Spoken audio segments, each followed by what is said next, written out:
il n'y a pas un jour que j'apprends pas quelque chose ou que je grandis pas dans la vie. J'aurais pu juste rester avec ma première succursale sur Saint-Hubert. Puis j'aurais pu être bien.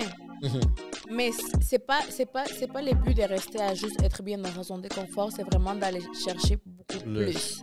Tu peux pas juste être satisfait avec un salaire ou avec un revenu. Parce que oui, à un certain point, ça te maintient. Mais à long terme, si tu le vois comme ça, tu vas pas maintenir comme ça. Les gens du syndicat m'ont approché. Puis, je te dirais 2 à 3 mois après, j'ai reçu un appel en me proposant de faire des boîtes à lunch pour l'événement de la femme. C'est tellement drôle parce que comme j'ai tellement reçu des commentaires négatifs d'un sens, parce qu'ils sont comme « Oh, comment ça se fait? Manque de respect par la culture chinoise. »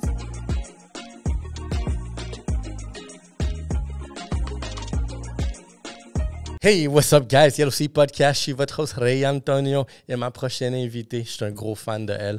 Je viens de lui dire personnellement live, là. Mais vous la savez, vous la connaissez déjà, sa deuxième parution ici, puis je veux juste voir et entendre sa croissance. Une entrepreneur, une visionnaire. Elle est beaucoup de choses à la fois, boss lady, la Toxica Rosa. Hello tout le monde. J'espère que vous allez bien. Je suis vraiment contente d'être de retour après environ 1 an et demi, je pense. À peu près, ouais. 2022, je pense. Ouais. Ouais, c'est vrai. On n'était pas beaucoup meublés. Mais vraiment, moi, je suis vraiment surprise de ta croissance. Puis félicitations à toi aussi. Merci. Je pense qu'on a beaucoup de choses à parler depuis la dernière fois qu'on s'est vu. Même si ça n'a pas été la dernière fois qu'on s'est vu en personne. Mais effectivement, devant les gens, il y a beaucoup de progrès entre nous deux. C'est vrai, puis c'est bon, comme je disais, je pense qu'on a pris un certain leadership dans la communauté latine. J'admire beaucoup vraiment ton angle, comment tu es venu vraiment imposer un brand. C'est plus que des tacos savoureux, des birria, c'est montrer la culture. La culture, c'est un vibe. Tu représentes exactement comment la culture, elle est. Tu es très généreuse, c'est excellent, tout le temps un vibe, la musique. On essaie vraiment de faire, mais je pense que c'est dans le sang. C'est vraiment juste refléter qu'est-ce qu'on sait déjà dans nos têtes, qu'est-ce qu'on connaît déjà de notre culture. Puis continuer, tu sais, on est la prochaine génération, fait qu'on n'a juste pas le choix, tu vois. D'implanter cette culture-là. Exactement. 100%. Comme, nos parents l'ont déjà fait d'une certaine façon, de la façon qu'ils ont pu le faire dans le moment, tu sais. Mais maintenant, je pense qu'avec les médias sociaux, avec tout ce qui se passe dans l'Internet, ça nous permet de vraiment donner un gros poussé, genre. Mais tu vois, nous, je pense que qu'est-ce que nos parents ont fait à nous, notre génération, c'est que ils nous ont regulate de la bonne façon, la bonne vieille façon latino que tu te fais genre taper tout, c'est vraiment attitude. Tu travailles, tu dois laver tous les samedis la toilette à 8-9 heures du matin avec la musique, tu dois faire ta chambre, sinon tu sors pas là, avec tes amis, tu sais. C'était vraiment cette mentalité-là qu'ils nous ont donnée, je trouve, puis ça, c'est ce qui constitue notre culture qu'on est aujourd'hui, notre éthique de travail. Ouais. Pour ceux qui sont dans ce domaine d'entrepreneuriat, il y a une éthique de travail aussi. Puis je trouve que notre culture, on l'amène beaucoup.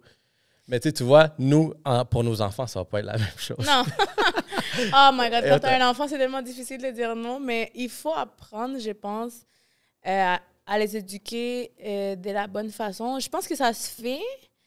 Mais on va voir aussi, quand eux vont être rendus grands, qu'est-ce qui va être aussi, qu'est-ce qui va être du marketing, des visions des choses. Déjà, espérons qu'on survive après les réchauffements climatiques. Regarde, tu vois, on va aborder ce sujet-là plus tard. C'est quelque chose qui m'intéresse de parler. Je pense que c'est super important en tant que parent. Mais avant tout, on fait une petite dégustation. Donc, comme vous avez vu, aujourd'hui, Ray, il a reçu un package. Oui, un gros package. Il m'a parlé d'un package de qui? De Shop Santé. Comme vous savez, la collaboration de Shop Santé est officiellement démarrée. On va faire des campagnes de dégustation. Si vous voulez prendre des photos avec moi, je suis disponible, Shop Santé. Fait que celui-là, c'est une boisson avec collagène, vitamine C puis de la biotine. Fait que ça, je pense que c'est très bon pour les femmes, surtout. Les collagènes, après un certain âge... Les femmes, on arrête de produire autant. Fait que moi, on m'a conseillé de prendre du collagène, puis c'est nice de les prendre genre dans une boisson déjà préparée. Parce que des fois, mettre la poudre et tout, je pense que c'est un peu plus long. Il n'y a pas de sucre. Ça, Fait c'est que, les... Ouais, Ça, c'est bon. Ça, c'est... on va goûter, voir qu'est-ce que ça goûte sans sucre. Qu'est-ce que ouais, t'en penses? vas-y. Ben, regarde, on prend un petit shot de ça. C'est ça que j'aime, que je remarque beaucoup dans les ingrédients qu'ils nous ont envoyés dans le basket. C'est beaucoup de trucs qui sont comme des snacks, tu sais, comme vraiment du junk food, on pourrait dire, mais tu sais, vraiment sans sucre. Fait que tantôt, j'ai essayé un petit truc ici, Unreal. Parce que je pense aussi, des fois, notre mode de vie ne nous permet pas de s'asseoir nécessairement et manger quelque chose de complet. Fait que je pense vraiment que des take-out comme ça, c'est super. Des snacks on a gap. Tu pourrais essayer lui. Ça, c'est Dark Chocolate Almond C'est Buttercup. gasseux. Ah, OK. Je pensais que c'était... Il allait avoir une couleur. Mais c'est une couleur rose transparente. Ouais. Non. Ça y est, toi. Bueno, pues Rosa. salud santé. Salut encore. Goûtons ça. Santé, de la bonne santé.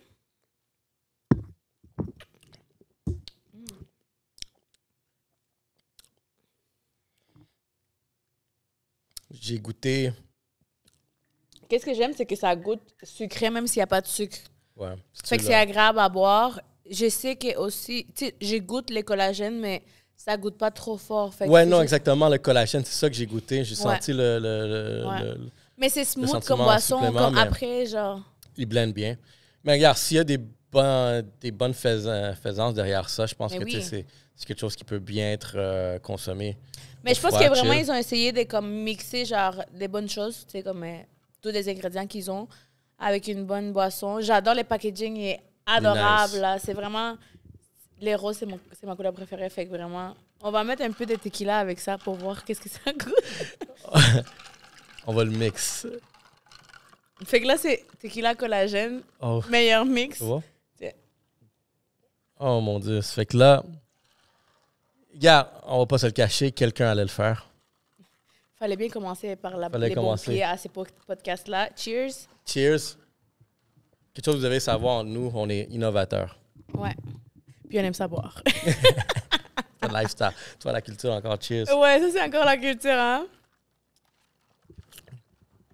Oh, c'est bon. Oh, Ouais. tu sais que c'est Ça populaire. cache vraiment l'alcool même. Honnêtement, ouais, tu sais à quoi ça me fait penser qui est populaire, mais je pense que c'est ça le mix, justement. C'est quoi, Pluma? Paloma. Paloma. Ouais. Ouais. Un Paloma santé. Ouais, J'adore. honnêtement, shit. Vraiment. Paloma Santé.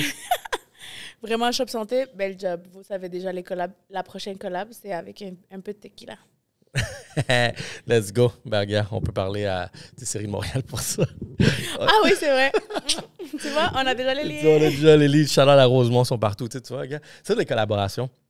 Fait que quand tu viens à mon podcast, là, c'est une collaboration que je veux partager, là, cette expérience-là avec toi. Mais oui, moi j'adore. Moi j'adore venir parler. Mais surtout maintenant, j'adore partager qu'est-ce que j'ai vécu. Des fois, je pense que les gens voient que c'est vraiment facile, qu'elle fait Ah, que juste non. grandir, on la voit un peu partout, mais il y a vraiment beaucoup d'informations derrière ça. Des fois, je ne les partage pas assez parce que je suis débordée de travail. Je suis très contente de ça parce que dans les temps de maintenant, il faut vraiment il faut toujours remercier à la vie qu'on a du travail, que ça roule, que les gens ils aiment ça. Avec le temps aussi, les gens deviennent un peu plus difficiles au niveau des goûts, des choix. Fait que rester innovateur tout le temps, c'est une job. Est-ce que, tu sais, innovateur, tu fais-tu du gluten-free tacos? Mais les tacos sont gluten-free déjà à la base. OK, tu vois? Bonne information. Mais être innovateur, regarde McDo. McDo, ils ont les mêmes burgers depuis des années. Mais reste innovateur au niveau de la présentation. Mais le packaging, ouais. Exactement. Fait que, tu sais, innovateur, ça veut pas seulement dire inventer un plat. Parce que des fois, les gens, ils se cassent la tête pour vouloir inventer quelque chose qui n'existe pas. Mais des fois, c'est dans les simples qu'on trouve les meilleures réponses, selon moi. Puis, rester innovateur, tu sais, au niveau du marketing, au niveau de prendre l'attention des gens pour qu'ils regardent tes affaires, qu'ils viennent goûter. C'est difficile avec le temps parce qu'il y a beaucoup... Les trends changent tellement vite dans nos jours, là, vous n'avez pas idée. Là, comme... Il y a beaucoup de changements. OK. Ben, découvrons vraiment qu'est-ce que tu as vécu, tu sais, depuis que, quand tu es venu la première fois, ben, on sortait légèrement de la pandémie. Ben, tu sais, on s'est vu ici physiquement, fait qu'on était déjà à l'extérieur, mais c'était fresh out. Puis là, tu venais de vivre vraiment, justement, tes deux premiers... Je pense que tu avais la Toxica, puis là, tu avais mis J'avais mis tacos. tacos. tu as parlé aussi de ton ancienne relation avec un premier partenaire, mais aujourd'hui, je dois te poser la question parce que je n'ai même pas sûr, mais je sais que là, tu es en train de grossir, puis on va parler un peu de la succursale de Chinatown. Ouais, ça, c'est fort. Honnêtement, il n'y a pas un jour que j'apprends pas quelque chose ou que je grandis pas dans la vie. Puis c'est important, je trouve, surtout, jamais rester dans la même... J'aurais pu juste rester avec ma première succursale sur Saint-Hubert, puis j'aurais pu être bien. Mais c'est pas le but de rester à juste être bien dans sa zone de confort, c'est vraiment d'aller chercher beaucoup plus. Puis je pense que depuis la dernière fois qu'on s'est vu à aujourd'hui, ça a vraiment été ça, ma croissance. C'est que je suis pas restée assise dans le restaurant Saint-Hubert à juste voir circuler les gens puis que ça allait bien, non. Je suis allée chercher des nouvelles places. Ouvrir un restaurant en passant, c'est l'affaire la plus difficile au monde. C'est pas comme ouvrir une boutique de vêtements, c'est pas comme ouvrir une boutique de produits. C'est une grosse logistique derrière ça. Puis, c'est bien. Moi, j'aime ça le partager aux gens parce que des fois, tu sais, être bien préparé, des fois, j'aurais voulu être bien préparé par des conseils des gens pour éviter plein de détours, plein de trucs qui m'ont arrêté. Mais au moins, j'ai pas lâché.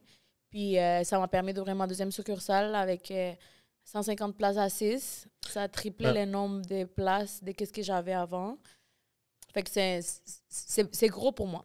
J'ai une question un peu technique pour toi, par rapport à ça. Tu peux ne pas la répondre parce que ça peut être un peu confidentiel, mais... Ici, on était transparent. On est transparent, guys. On aime ça, vous dire toute la vérité. Mais admettons, cette deuxième succursale-là, tu as réussi à l'ouvrir grâce à les profits de la première ou il y a eu vraiment des échanges bancaires aussi, institutions, des prêts, des trucs comme ça? Je pense que, il y a une grande... Je pose la question parce que il y a une grande, genre, vraiment, question de comment on fait pour scaler certaines choses. Moi, je peux te dire, mon mind, ça a toujours été l'argent de la compagnie n'est pas mon argent. Ce qui arrive souvent avec certaines personnes, c'est qu'ils vont aller vivre des luxes, vivre des voyages, acheter des affaires qui ne sont pas nécessaires parce qu'ils sentent que ça leur appartient. Moi, mon mind, puis jusqu'à aujourd'hui, ça a vraiment été... Je suis très reconnaissante à la vie que j'ai jamais fait un prêt à la banque ni à une personne privée. Tout ça a vraiment sorti de qu'est-ce que j'ai gagné de Saint-Hubert. Okay. J'aurais pu garder cet argent-là, puis comme je te dis, m'acheter une maison, m'acheter une voiture de luxe, aller à des beaux voyages. Mais j'ai décidé de me remettre dans le trou, de rester à zéro dans mon propre argent pour d'avoir une nouvelle avoir les besoins. Exactement. C'est du hustle, j'apprécie ça. Là. Ouais, moi, honnêtement, personne ne peut me dire le contraire. Ça se fait. Il y a des gens... Je sais que les gros entrepreneurs vont vraiment avec les minds de « Ah, il faut que tu t'endettes pour grandir ». Ben, c'est un mindset, ça. Oui, c'est sûr. Ben, les deux mindsets sont valables. C'est pour ça que je voulais voir vraiment quelle direction tu es allé. Ouais, moi, je suis vraiment contente. J'ai aucune dette avec personne. J'ai payé tout le temps en temps, chaque semaine, tous mes fournisseurs. J'ai vraiment réussi à les faire avec une succursale. Fait que c'est pour ça que je me suis vraiment concentrée à 100% à cette succursale-là pour pouvoir... Qu'est-ce qui m'a aidé beaucoup aussi, ça a été l'été. Parce que moi, l'été, je ne reste pas juste avec... ouais, t'as pas juste le resto. Exactement. Ça a été les festivals. Tu fais les festivals. Puis ça, c'est quoi qui t'a amené à t'orienter vers les festivals? C'est-tu quelqu'un qui t'a proposé ou c'est toi qui es allé... Moi j'aime ça. Tu as fait la logique, genre t'es comme... C'est vraiment... Honnêtement, si vous faites un festival en tant qu'entrepreneur de restauration ou même des autres affaires que vous voulez vendre, c'est l'affaire la plus tough parce que c'est comme un village que tu crées. Tu as un spot vide où tu dois monter des frigos, des plaques, tout, exactement. Il faut que tu fasses une cuisine à l'extérieur. C'est très fatigant, ça te consomme énormément l'énergie parce que c'est jour et nuit, littéralement. Tu as 3 jours de jour et nuit, mais c'est payant. C'est très payant. Puis en même temps, la dynamique, honnêtement, la réaction des gens, c'est l'affaire la plus priceless que j'ai pu avoir dans ma carrière. Des files dans tous les festivals. Il n'y a pas un festival où j'ai pas des grosses files, où je dois couper la file moi-même parce que j'ai plus de stock. Et dans tous les festivals, par jour, je fais 2 allers-retours au restaurant pour aller chercher plus de viande parce que j'ai plus rien. Mais OK, même initialement, si tu sais déjà que la demande est forte, Puis tu dois amener déjà genre une certaine grande quantité là-bas. Mais tu prévois-tu déjà qu'il y a une autre grande quantité que tu vas devoir peut-être? C'est la fraîcheur. La fraîcheur, OK. Ouais. Moi, je n'utilise pas beaucoup avec la nourriture. De un, parce que tu peux faire tomber beaucoup. Dans les festivals, c'est tough. Si tu as quelque chose qui gère mal aux gens, là, tu peux avoir des centaines de personnes malades. Fait que moi, vraiment, je vais chercher la fraîcheur. J'ai fait des batchs à chaque fois. Fait que la batch qui vient de finir d'être faite, j'y vais puis je la cherche. Fait que vraiment, oui, j'essaie, mais en même temps, c'est la meilleure logistique. Pourquoi? Parce que sinon, après, refroidir toutes ces viandes, des centaines de kilos, Ouais, si tu ne les fais pas bien, tu perds tout. Tu perds pas tout parce que tu perds la confiance des gens parce qu'ils tombent malades. À moins que l'upgrade, ça serait genre un espace vraiment frigorifique déjà avec toi, d'une voiture frigorifique. J'ai une voiture frigorifique. Ah ouais? Oui, je me promène avec ça. Mais comme je te dis, la consommation est énorme. Non, ok, ouais. Tu peux je pas la sais pas, laisser juste allumer toute la journée. Là. Non, je peux vendre genre 500 kilos de viande dans un jour, là, c'est incroyable. 500 kilos de viande, c'est combien en tacos? 1 kilo, c'est 25 tacos. Faisons les comptes. 1 kilo 25 tacos et t'en as fait 500. Oh shit. 12 500 tacos. Oh, par jour? Ouais. Fait qu'un festival, c'est combien de temps environ? Des préparations ou des comme quoi? Mais admettons, c'est de journée, c'est comme ça peut être 2-3 jours. Oui, moi maintenant, mais le minimum, c'est une journée. Mais maintenant, à mon niveau, je ne peux pas me permettre de prendre une journée parce que c'est beaucoup d'énergie. Exactement. Le transport logistique. Il faut que ça soit des 2-3 jours. Exactement. Parce que, admettons, quand tu vas genre au Vieux-Port, le quai du Vieux-Port. C'est toujours minimum 3 jours. OK. 3 à 4 jours. Puis c'est la meilleure chose parce que c'est ça. Tu fais une installation, ça dure 3 à 4 jours. Puis honnêtement, l'été, les gens sortent à Montréal. C'est vrai. Puis ça vaut la peine. Oui. En tant que restaurateur, si j'ai un conseil à vous donner, même si c'est tough, l'été, c'est le moment pour faire de l'argent dans n'importe quel business. Il faut vraiment profiter de ces temps-là parce qu'on a seulement 5 mois max quand l'été va bien. On est rendu à 6 maintenant. Ouais, moitié-moitié. Réchauffement de la planète, fait sa job. Oui. Mais le festival commence dès mai à septembre. Comme officiellement, les gens qui produisent le festival se basent dans ces dates-là. Puis, à chaque année, je vais à un meilleur festival. J'essaie vraiment de viser mon amélioration à chaque année. C'était quel le meilleur que tu as été 2023? Honnêtement, les street food, ça reste vraiment mon best. Parce que les street food, je sais pas... Saint-Laurent? Les street food, c'est au Quai de l'Horloge. OK. Le seul, OK. Celui-là, je pense qu'il y a tellement de variétés que les gens aiment ça y aller à ces festivals-là, puis c'est débordant, là. C'est une folie. Puis au niveau monétaire aussi, c'est un des meilleurs qui t'offre les meilleurs pourcentages.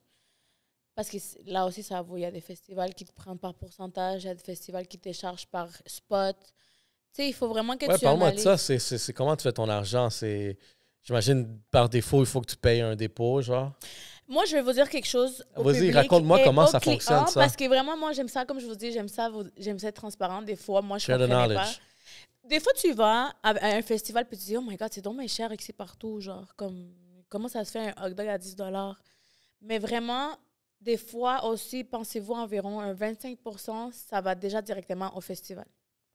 Les festivals prennent... Mais c'est normal, je pense que la logistique d'un festival, c'est très difficile. Sécurité, électricité. C'est exigeant ici. Là. Exactement, c'est exigeant. Puis les gens, des fois, ils font juste des festivals pour survivre. Puis fait qu'ils viennent prendre un gros pourcentage. Fait que nous aussi, il faut qu'on cherche un profit.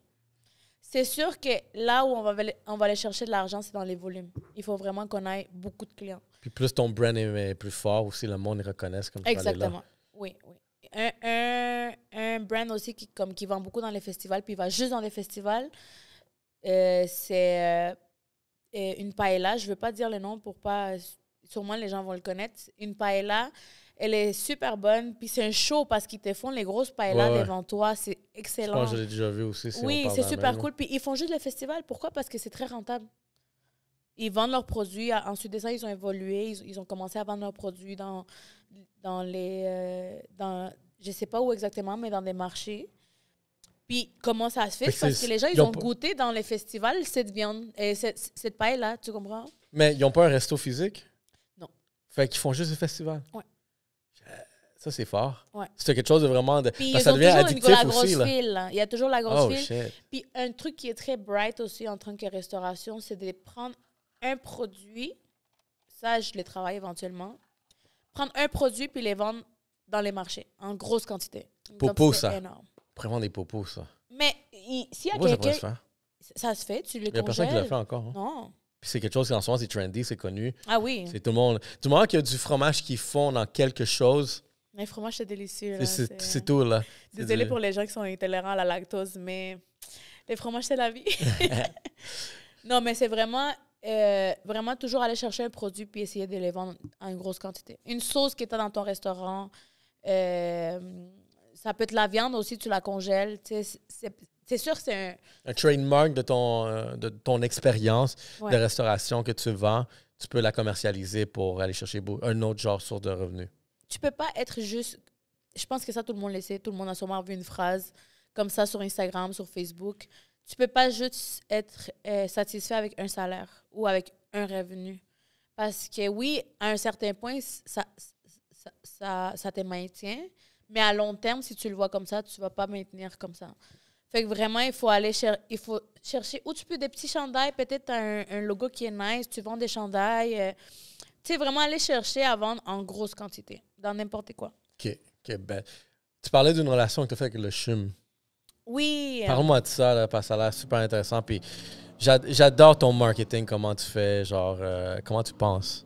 Moi, honnêtement, un marketing que j'utilise beaucoup, puis que des gens, je comprends, moi, ma personnalité me permet de le faire, c'est de faire des liens avec les gens. Moi, si je vois que comme tu travailles pour une compagnie qui est grosse, je vais essayer de te faire une conversation. J'ai fait un lien avec l'hôpital CHUM cet hiver pendant la grève, et ça a vraiment été pour appuyer la cause. Parce que les profs, puis les médecins, puis les infirmières, c'est une des affaires les plus importantes au monde. Tu sais. C'est quelque chose qu'on n'en parle pas souvent dans les podcasts ou dans les affaires comme ça. Mais moi, en tant qu'entrepreneur, j'ai décidé d'appuyer la cause. Puis je les ai amenés de la nourriture pendant leur grève. Parce que la Toxica Saint-Laurent est à côté du CHUM. Puis un jour, j'étais en train de conduire, puis je pense que ça a été une des journées les plus froides de cet hiver. Je les amenais des boissons puis des tacos. Et puis, à partir de là, on a discuté. Les gens du syndicat m'ont approché. Puis, je te dirais, 2 à 3 mois après, j'ai reçu un email du syndicat en me proposant de faire des boîtes à lunch pour l'événement de la femme. Wow! Puis, honnêtement, en tant que femme, ça m'a tellement rempli le cœur parce que, c'était pour la journée de la femme. Il y a rien de plus qui peut me rendre fière. Tu sais, moi, je suis une femme. Uh-huh. J'ai poussé ça, puis ils ont été intéressés par une business d'une femme. Alors, ils m'ont donné la chance de faire 1050 boîtes à lunch pour le 8 mars. Puis, tu vois, ça a été un lien comme... En anglais, ça se dit genuine. Genre, Ouais, c'est genuine, ouais. Comme ça a vraiment été d'un côté... C'est noble, c'est... Mais, tu vois, comme j'ai pas été gênée à dire... Ah, tu sais, il y a des gens qui vont être comme, je suis gênée d'aller leur amener quelque chose. Ils ne devraient pas avoir ces sentiments-là des jeunes dans la vie. Mais, tu sais, juste le sentiment que tu dois avoir donné à ces personnes-là, comme tu dis, premièrement, il fait froid. Tu sais, même, la majorité de ces personnes-là sont en train de faire la grève depuis un bout de temps. Fait que, est-ce qu'ils ont des lunchs, est-ce qu'ils n'ont pas de lunch? Tu sais, aussi, il y a beaucoup de dynamiques pas de salaire. différentes. Exactement. C'est pas facile, ça. Tu sais, d'avoir quelqu'un qui s'occupe du quartier puis dit comme, hey, je peux vous aider puis je peux contribuer aussi d'une certaine façon. Parce que autant tu as des enfants, tu as une fille qui va à l'école, fait que c'est des personnes qui sont enseignées. Tu sais, guys, tu voudrais que les personnes qui vont enseigner vos enfants qu'ils soient quand même top shape, là. C'est pas du monde half-ass, là. Des fois, on se rend pas compte de ça parce qu'on est tellement concentré dans notre petite bulle. Puis, moi, je pousse vraiment aux gens de comme sortir de cette zone de confort parce que des fois, on pense « je dois payer cette bille-là. Je dois faire à manger ça. » Tu sais, on se concentre trop sur nos journées en nous-mêmes que, tu sais, c'est important, là, ces professions-là. Mais jamais quelqu'un va dire « tu sais, je vais amener un café. » Tu sais, t'as pas besoin d'avoir un business pour faire des affaires comme ça. Toi, en tant que parent, si tu sais que les profs de tes enfants font une grève, je vais aller appuyer puis faire du bruit. Je vais les emmener, je sais pas, des petits sandwichs. Tu sais, c'est vraiment contribuer à la société. Yeah. c'est vraiment comme partager c'est des valeurs, je pense. Puis comme, c'est triste parce qu'avec le temps, les gens perdent les valeurs à cause qu'on pense beaucoup à nous-mêmes.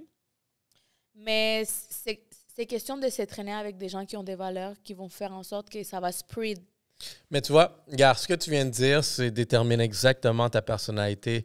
Tu dois être une des personnes les plus généreuses que je dois connaître, vraiment, qui est en business. Ton cœur est tellement plein d'amour.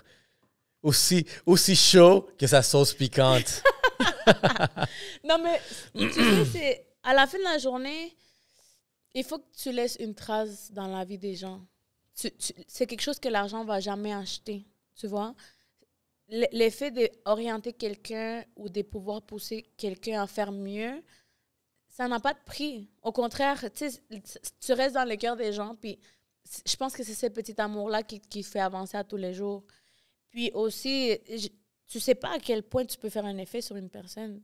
C'est comme des fois, j'ai vu des gens qui font des commentaires. Ah, juste faire un sourire à une personne peut changer la journée d'une personne. La journée d'une personne, c'est vrai. Là. Tu comprends qu'est-ce que je veux dire? Fait que moi, des fois, il y a des gens qui me posent des questions. Moi, je suis tellement pas une personne qui va... Il y a beaucoup de gens qui n'aiment pas ça partager comment je peux dire ça? Comment ils ont fait pour évoluer dans la vie. Ils gardent ça trop personnel, puis ils ont le droit, mais je trouve que c'est un peu con parce qu'on peut tous avancer. Si on est bien éduqué, tout le monde, on avance mieux. On avance mieux. Je suis 100% d'accord. Fait que moi, quand on me pose des questions, comment t'as fait ci, comment t'as fait ça, tu sais, moi, personne ne m'a appris. Honnêtement, c'est sûr qu'il y a des conseils que j'ai eu des gens, mais les festivals, ouvrir un deuxième local, chercher ou acheter ci pour maintenant, Google te dit tout. TikTok te dit tout, tu vois. ChatGPT, comment faire des tacos à la toxica. Aidez-moi, c'est quoi les apps... comment ils s'appellent? Où tu envoies des messages privés, là? Signal. Sur Signal. Non, mais vraiment, partagez toujours votre savoir. Puis c'est pas une compétition. Exactement. Moi, des fois, je suis des gens que comme... Ils partagent des conseils, ils partagent...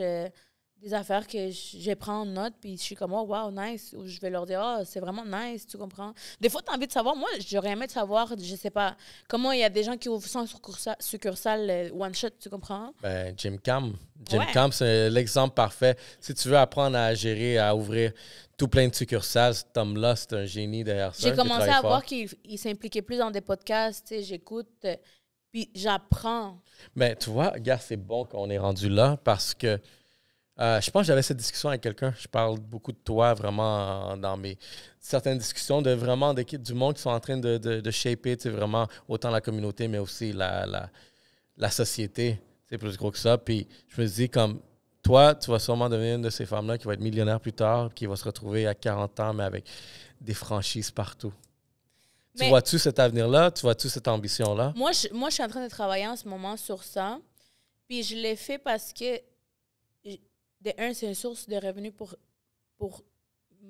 ma culture, là. Moi, j'ai travaillé avec des Latinos seulement. Puis c'est pas une question que des Latinos ou whatever, non. C'est juste vraiment comme... ça fait partie de ce que j'ai fait.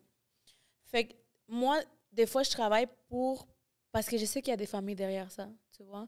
Je sais que moi... C'est une mission, là. Oui, je donne l'opportunité à une famille au Mexique parce que des fois, c'est le père qui s'en vient ici au Canada pour travailler.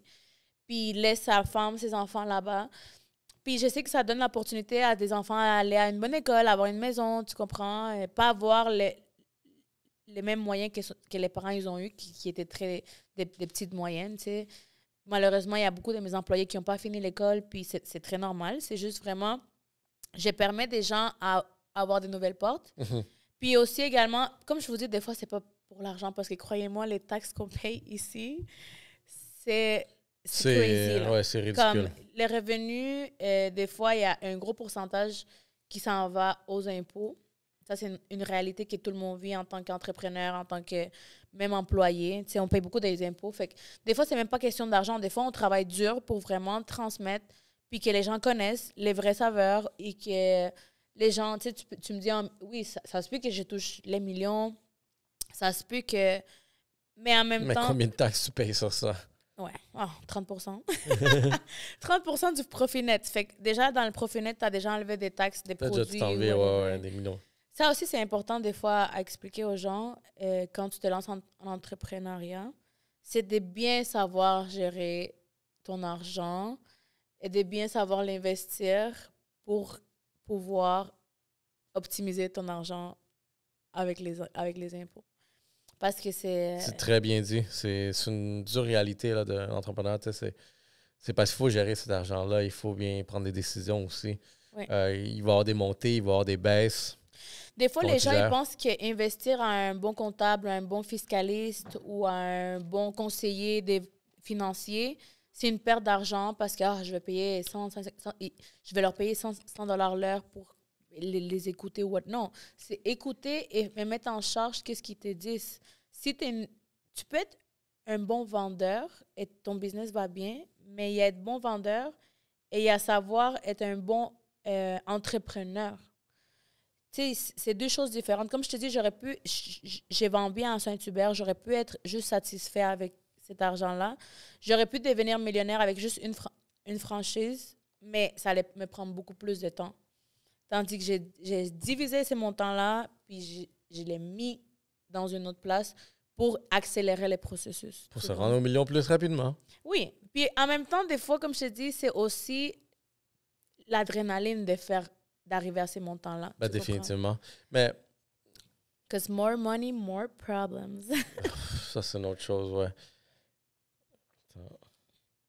Mais tu sais, une réalité aussi, quelque chose qu'on parlait, tu sais, la culture ici latine, où est-ce qu'on voudrait la voir évoluer. Je pense qu'on est tous d'accord que la communauté voudrait être présent, plus représenté aussi au Québec. Tu sais, on vit ici, là. Puis faire notre place. Puis honnêtement, je pense que du monde comme nous, on est en train de faire ça pour la prochaine génération. Entre autres, je me suis dit, tu sais, qu'est-ce qui pourrait mettre les Latinos justement, genre vraiment sur un niveau genre de notoriété, c'est que si on a un supermarché très genre populaire, à la Adonis. Mais je pense, oui. Tu sais, toi, comme à Adonis, ouais. ils ont rentré la culture arabe quand même dans la culture québécoise. Mais qu'est-ce qui fait genre vraiment ce saut-là? C'est beaucoup, je trouve, orienté vers la cause où est-ce que tu consommes ta nourriture. Oui. Puis tout le monde consomme ça, autant des Québécois, autant nous autres. Je suis sûr que tu y vas, moi j'y vais. Mais ça fait partie vraiment du marché. Fait que je me dis, parce que Kim Fat pour les Asiatiques. Oui. Mais on dirait que pas. Il y a sabor latino. Mais c'est pas le même niveau. Non, c'est ça l'affaire. Moi, je pourrais vous dire, et j'ai compris ça avec le temps, pour te rendre là, il faut que tu fasses une équipe backup au niveau de l'administration, comptabilité, puis qui gère comme l'entrepôt. Ouais. Puis des fois, c'est quelque chose que nous, les Latinos, on n'est pas capable de déléguer parce on a tellement de trust issues à faire confiance aux gens qui comprennent. Tu sais, des fois, il y a une personne qui me demandait un autre business latino-américain, mais comment tu fais pour pas être là sans que tu te fasses voler? J'ai dit, mais tu suis tes comptes, tu comprends? Tu suis ta caisse, tu mets quelqu'un à regarder tes caméras, tu comprends? Des fois, juste payer une personne qui va regarder tes caméras toute la journée va te coûter moins cher que quelqu'un vole ta caisse. Il y a des façons de le faire, mais ils sont pas capables de lâcher. Fait que c'est ça qui nous empêche à grandir. Et ça, c'est un conseil que je donne souvent, déléguer. Oui, c'est sûr que tu vas perdre. Je pense qu'un peu partout, ils volent, tu comprends? C'est d'éviter ça, d'apprendre des erreurs et bloquer ces trous-là. Mm-hmm. Ça se fait. Mais tu peux pas te bloquer à vouloir grandir si... Tu sais, j'ai vu des gens qui ont des grosses entreprises qui sont encore en train de... Oui, c'est bien superviser chaque zone, mais tu peux pas te mettre, puis c'est quelque chose qu'on m'avait dit beaucoup souvent, tu peux plus aller au Costco. Parce que tu perds tellement de temps que ça t'empêche à faire autre chose. Puis c'est vrai, c'était difficile pour moi de déléguer cette phase-là parce que j'aime ça regarder les prix, j'aime ça comparer, tu comprends? Mais mon temps était beaucoup plus précieux pour aller chercher des contrats avec des entreprises ou des festivals. Je me donnais pas le temps. Fait que j'ai dit, tu sais quoi, il faut vraiment que comme j'arrête, puis je les lâche. Fait qu'en ce moment, c'est ça, tu fais juste du développement d'affaires. Oui.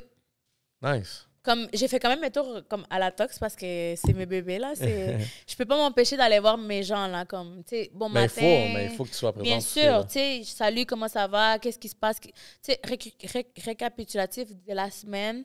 Il faut quand même être au courant, mais à un moment donné, il y aura une personne qui va prendre en charge de ça. Là, tu as une gérante à chaque J'ai une endroit? assistante. J'aurais jamais cru avoir une assistante ouais? dans la vie. Nice. J'ai une assistante, j'ai une personne qui gère ma comptabilité, j'ai un comptable. J'ai une manager dans chaque branche. J'ai un manager de cuisine aussi. J'ai un manager de production. Fait que vraiment, il faut vraiment faire comme un responsable dans chaque... Dans chaque même si ça a l'air activité. minime, même si c'est 2 personnes, il faut qu'un soit plus comme fixe des responsabilités parce qu'il y a un autre qui va prendre ça plus à la légère ou qui est un peu plus jeune puis il est encore en train de vivre sa vie, tu comprends? Tu sais, ça me permet d'être ici en ce moment. J'ai 2 restos qui roulent en ce moment avec des promotions dans la journée. Puis, je me sens pas angoissée ou j'ai pas pris mon téléphone ou on m'a même pas appelé pour me dire « Ah, il y a un problème. » Non. Moi, tu les mind d'une façon... Oui, il y a des problèmes tout le temps, mais c'est Quelqu'un qui peut... débrouillé.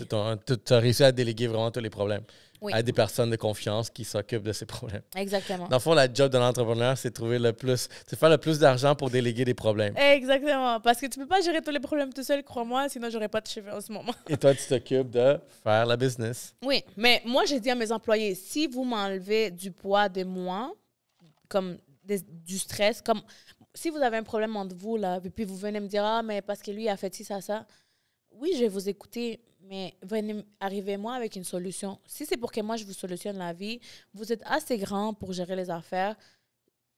Ça m'empêche d'aller parler, je sais pas, avec une grosse compagnie pour aller Pour régler chercher votre plus compte. d'argent, pour vous trouver de la job, tu comprends? J'avais un client aussi qui était en... Il vendait des comptoirs de cuisine. À un moment donné, des fois, tu sais, on chillait aussi, mais c'est un client. Puis il me parle justement de... Yo, c'est vraiment, j'ai une garderie ici, là. C'est lui, il a un beef avec elle. Moi, je vais être au milieu en train de gérer ça. Tu sais, c'est... Tu sais, la chose la plus difficile dans ce monde-là, c'est de faire comprendre à une autre personne quelque chose. Parce que, si je te dirais toutes les histoires, honnêtement, des fois, je dois m'asseoir avec des adultes qui ont 2 fois mon âge pour régler un problème, puis je suis comme, tu sais, je dois être super sérieuse devant eux, puis des fois, je me dis comment, comme vous avez un certain âge, puis vous réalisez pas que comme c'est La pas solution correct. est simple. Là, OK, puis- vous pouvez juste comme en parler en tant qu'adulte, tu comprends? Mais là, on rentre, tu sais, c'est ça le monde, en fait. C'est pas tout le monde est mature, pas tout le monde est... Il y a plein de petits détails, tu comprends? Non, définitivement. Non, mais yo, je suis content pour toi. Yo, c'est une bonne évolution. Puis on y va pour plus. Mais, comme je te dis, il faut vraiment avoir une bonne structure. Mais tu serais intéressé de... Est-ce que tu serais ouverte à... Mettons, on prend ici, gros shout-out à Salvatore aussi. Donc, Les pizzas un sont autre- excellentes, hein, en passant. les pizzas sont excellentes. Puis si vous commandez en ligne, c'est 10 de rabais sur la médium. Oh, miam! Yo, c'est bon, là. Ben oui, c'est un bon rabais. Quand tu peux sauver de l'argent, il faut le faire. Il faut le profiter. C'est une Mais bonne oui. pizza.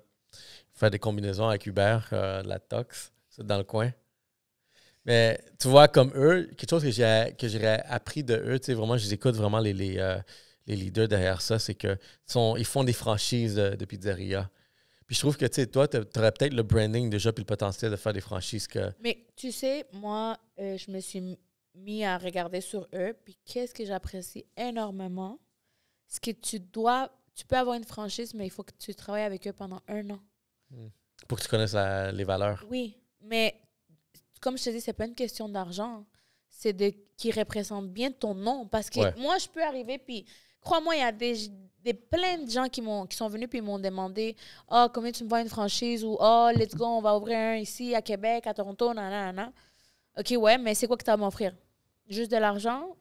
J'en ai pas besoin. Parce que tu veux transmettre surtout toi, tu veux transmettre la culture qui vient avec, puis tu sais, la culture latine aussi, je pense Mais que... je veux qu'ils respectent vraiment, parce que des fois, justement, vu que comme tu sais pas qu'est-ce que tu fais avec ton argent, tu vas juste venir et acheter des choses, puis après, si ça marche pas, ou si tu vois qu'il y a des périodes difficiles, tu es comme, ah, je les vends. Tu sais, il y a des choses, il y a certains trucs à respecter pour garder ton nom clean. Mhm. C'est vraiment la réputation qui est difficile à construire, puis qui est difficile aussi à garder pour qu'une personne qui n'a même pas créé le brand vienne, puis il gâche ça. Une succursale peut venir gâcher toutes tes succursales.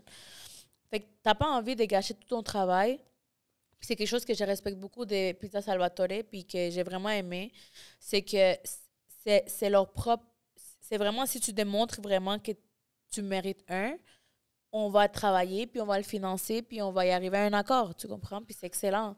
C'est une très belle façon de vraiment respecter, leurs valeurs. Ben justement, parce que les autres, c'est ça, on en a parlé, j'avais parlé avec Elisabeth, VP Communication, puis elle m'a expliqué tout ce processus-là, puis tu sais, sur la valeur. Puis quelque chose que je remarque, à cause de leur expansion qu'ils font, c'est qu'ils utilisent un peu le concept à McDo. C'est qu'ils n'ouvrent pas des restos, eux autres, ils font de l'immobilier. Ils trouvent un immobilier, un espace immobilier, puis boum, j'ai ouvert un resto ici. Mais oui, ça, c'est excellent parce que tu ont le la vois à place. long terme. Ouais. Tu le vois à long terme. Et comme si tu vois ton business à long terme, tu sais que comme tu peux. Moi, c'est ça mon prochain but. J'ai pas encore commencé parce que c'est tout un processus de crédit, ici et ça. Mais salut, Taka! Mais c'est l'affaire la plus bright parce qu'à la fin de la journée, disons, tu t'étends de la restauration puis tu vends toutes tes franchises, mais au moins, tu as la base à toi. Tu comprends? Fait que ça, je trouve ça tellement smart, puis je trouve que c'est une des raisons pourquoi l'expansion.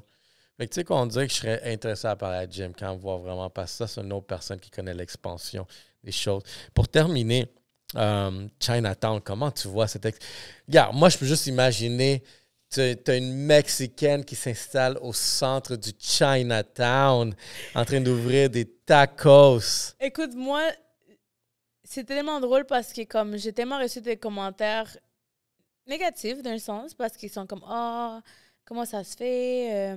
Manque de respect par la culture chinoise. » Qui dit ça, des voisins ou Non, des... ça a vraiment été sur Facebook, genre comme... Ah ouais, OK. Ouais. C'est sûr que tu as des commentaires un peu de tout dans les réseaux, tu sais, il faut s'y habituer. On peut pas s'arrêter par ça. Mais... C'est bon, ça, honnêtement, c'est bon que tu aies des commentaires. Ouais, je suis comme... Ça, c'est qui, elle, maintenant? C'est la pub gratuite, là. Ouais, mais des fois, je suis comme, gars, comme... c'est pas l'emplacement. Moi, honnêtement, quand je suis venue connaître ce local parce qu'il y avait une fille qui voulait faire comme... Elle voulait faire un club, pas dans cet étage-là, mais dans l'étage en bas. OK. Mais moi, j'étais zéro familiarisée, mais je suis pas une personne qui est fermée, fait que je lui ai accepté l'invitation de connaître l'emplacement et tout. Puis, ça tombait que la personne qui own le building m'a montré tout l'étage. Puis, le deuxième étage, c'était un ancien restaurant chinois. Puis, quand je suis rentrée en tant qu'entrepreneur... Ben, je me souviens le resto qui était là. Oui, il était très populaire. Ben oui, c'est un restaurant. C'est un spot populaire que tu as pris, là. Oui, mais je sais même pas pourquoi ils sont... Mais en tout cas, chacun a ses raisons. Ils sont partis maintenant au Brossard. Mais moi, en tant qu'entrepreneur, j'ai pas Mais bien sûr que tu visualises l'emplacement. L'emplacement est parfait. Tu es à côté des Places des Armes, tu es à côté de Saint-Laurent, tu es à côté du Vieux-Port, tu es à côté de Place d'Or. Comme localisation, 100%. Ensuite de ça, quand on m'a donné les prix du loyer, j'étais comme impossible que je manque cette opportunité. Je me sentais pas encore prête pour ouvrir un deuxième restaurant, pas te mentir. Mais t'es jamais prêt pour des choses comme ça. Mais quand on te dit un prix comme celui-là, parce que honnêtement, il était vraiment à mauvais état, la personne avait vraiment laissé comme « Oh, fuck off, je les vends, je m'en fous ». Mais j'avais vu les potentiels de la cuisine, j'avais vu les potentiels de l'emplacement, tu visualises les potentiels qu'il peut y avoir dans les emplacements. Tu peux pas juste ouvrir un restaurant n'importe où. Il faut vraiment que tu sois analytique à plein de petits points. Puis là, je suis arrivée, j'ai vu les prix, l'emplacement. J'ai dit, je te jure, la journée d'après, il y avait des immobiliers qui sont venus parce que le monsieur, il n'arrivait pas à louer ces locales-là. Il n'était pas trop familiarisé avec les réseaux et tout. Les prix, ils étaient 2 fois les prix qu'il lui m'a donnés. Mais vu qu'il m'avait déjà fait pas un lease, mais genre, ils te font comme une promesse d'achat, il devait respecter ça. Fait que j'ai dit, tu sais quoi, it's mine, genre, je le lâche pas. Ça m'a pris 6 mois de réno. J'ai payé 6 mois de loyer. Je pense que beaucoup de gens passent par là, mais moi, j'avais pas de prêt, j'avais pas d'aide. C'était par mes propres frais. C'est Saint-Hubert qui... Oui. Fait que moi, pendant l'été, comme que j'avais travaillé full, j'aurais pu avoir un méga profit, mais j'ai tout investi dans ce local. Wow. Puis, ça roule, ça commence à rouler doucement. Moi, je veux vraiment viser les soirées latines, comme au Mexique. Musique en live, nourriture, passer du bon temps avec la famille. Moi, quand j'habitais au Mexique, là, j'allais dans des places comme ça avec ma famille. Puis s'il fallait qu'on me colle les chaises, puis je dormais là, tu vois. Mais parce que ton emplacement il est parfait, autant pour les touristes et les nouveaux immigrants, parce que tous les immigrants, ils s'en vont au Chinatown. Moi, regarde, moi, Chinatown, c'est quand même iconique parce que quand on est immigré ici, puis j'étais tout petit, j'ai des souvenirs de. On allait chercher un band mi, Les puis on s'en buffets, allait. je sais pas si toi, tu as connu Ouais, ces ouais, oui, buffets-là. j'ai Oh vécu my God, dans les les buffets buffets, que dans là. le temps, ils étaient comme à 15 $. Quand moi, je suis arrivée, tu sais, c'était Moi, je suis arrivé quand il était à 5 à 8 $. Non, mais vraiment, c'est des souvenirs. Puis je pense que dans n'importe quel pays, dans n'importe quelle ville, il y a un quartier chinois, puis comme il faut que tu le Il visites. faut que tu ailles voir. Puis là, tu vois juste en gros Toxica, t'es comme tacos? Ouais. Chinatown? Ouais, les gens, comme. Tu sais ce qui est fou? Moi, j'aime tellement ça, les cultures, j'aime ça connaître. Ça a été les nouvelles années chinois. Je m'attendais pas à faire tout ça. Moi, je sais pas comment ils marchent. J'avais jamais vécu une nouvelle année chinoise de la façon que je l'ai vécue cette année. Dans le quartier chinois, il y a le dragon qui passe dans chaque business pour bénir l'année. Puis comment ça marche, c'est qu'il faut que tu attaches une laitue, puis que tu la fasses genre comme une genre de piñata laitue. Ouais. Puis le dragon, il se bat avec les tigres pour prendre la laitue, puis il la comme coupe, puis il lance dans les airs. Puis moi, j'ai vu commencer à voir ça dans tous les business. Je me dis, moi aussi, je veux ça. Moi aussi, je veux faire ça. Je suis dans le quartier chinois, il faut que genre... Il faut que tu rentres dans le vibe, là. Ouais. Puis là, je suis allée avec mes voisins. J'ai dit, est-ce que vous pouvez m'expliquer comment ça marche? J'aimerais ça, tu sais, comme rentrer dans la culture. Tu vois, il y a un gros sourire, comme j'ai un marché juste devant moi. C'est une madame, je pense, la propriétaire. Elle a tellement eu un sourire de comme c'est nice qu'elle a envie de comme faire partie de la culture, puis comme s'adapter, genre, à qu'est-ce qui s'est passé. Puis moi, je trouvais ça nice aussi parce que, moi, quand... Tu sais, nous, on est croyants, les Latinos, on est très croyants. Fait quand tu parles de bénédiction, c'est comme, OK, non, il faut le faire parce que, tu sais, c'est bon pour toi, ça t'aide à grandir, ici et ça. Puis on l'a fait. On a vraiment un bon impact avec ces quartiers-là. Le quartier, ils t'ont accepté, là. Exactement. Je pense que, veux pas, les Chinois sont quand même, je trouve, un peu réservés à leur culture. Puis, tu sais, ils essayent d'être entre eux. Je pense que c'est normal pour n'importe quelle culture. C'est l'ouverture, puis c'est intéressant. C'est vraiment quelqu'un comme toi là, qui est venu s'installer là. Mais, tu sais, je trouve que, gars, moi, j'ai du chinois dans ma famille, fait que nice. On incorpore ces mélanges-là aussi. Oui. Puis je trouve que latino et chinois, ça match très bien. Là. Mais regarde, les Pérou, il y a eu beaucoup d'immigrants chinois dans... Je peux pas te dire une date. Ouais, mais au Chili, c'est les Japonais aussi. Non, c'est au Pérou, Nikkei, c'est Natto. Chante à Natto aussi qui est en train de bâtir un empire de restauration. Ça aussi, c'est vraiment un exemple. Honnêtement, moi, comme je te dis, je vois pas de compétition, je vois que des exemples. Cam, je le suis dans les réseaux. Josué de Barranco, je le suis dans les réseaux. Puis j'observe, puis je suis comme nice, tu comprends? C'est pas juste l'effet de pousser la culture, mais aussi pousser une façon de travailler en tant qu'entrepreneur. Moi, c'est quelque chose, je pense, que j'aimerais implémenter, de commencer à team up avec des personnes pour grandir l'empire. Pas juste mexicain, mais j'aimerais, tu sais, j'adore la culture colombienne. Mais tu vois, ça, c'était une question qu'on avait. Est-ce que tu serais ouverte à vraiment commencer vraiment ce genre de business-là, puis ouvrir d'autres types de cultures, mais oui. Que tu sais que tu es capable de, genre, amener un vibe? Moi, quand je vois que quelqu'un aime sa culture, puis il est down de, comme, pousser ça, moi, je suis comme, OK, on va travailler. Quelle culture? Tu as dit colombien, mais il y en a Colombien, j'adore ça. Salvadorien aussi. C'est des petits pays qui, comme... Ils ont une bonne nourriture, puis très semblable au Mexique parce que c'est la nourriture de rue. Mais comme je te dis, des fois, les manques d'informations nous empêchent à avancer. Fait que, tu vois, Groupe Barranco, ils ont fait des restaurants japonais, mexicains aussi, avec Caifan. Shoot out à Caifan, les micheladas verde, délicieuses. Ouais. Ils ont essayé de comme, pousser des autres cultures en même temps qu'ils se poussaient en tant que groupe. Fait que j'aimerais vraiment, à un moment donné, rechercher des gens qui sont dans de travailler de cette façon-là. Puis ça serait culture latine? Est-ce que oui. tu vois-tu genre un truc, genre de fusion, genre libanais, mettons? Mais c'est juste... À cause des saveurs, je sais que les Mais je saveurs, ne ils se visionne clashent pas un parce peu. que je ne suis pas familiarisée à ça. OK, mais plus... Je ne vais pas me lancer dans quelque chose comme... Oui, je suis ouverte à connaître certaines affaires, mais c'est sûr que en tant que Dans la culture, latino, mais... je pense que j'aimerais beaucoup plus commencer à pousser ma culture, puis ensuite de ça, essayer de nouvelles affaires. Mais non, je suis d'accord aussi, tu sais, nous autres aussi, parce que tellement... Tu sais, toutes les cultures latines, c'est tellement différent aussi dans la façon aussi que ça consomme.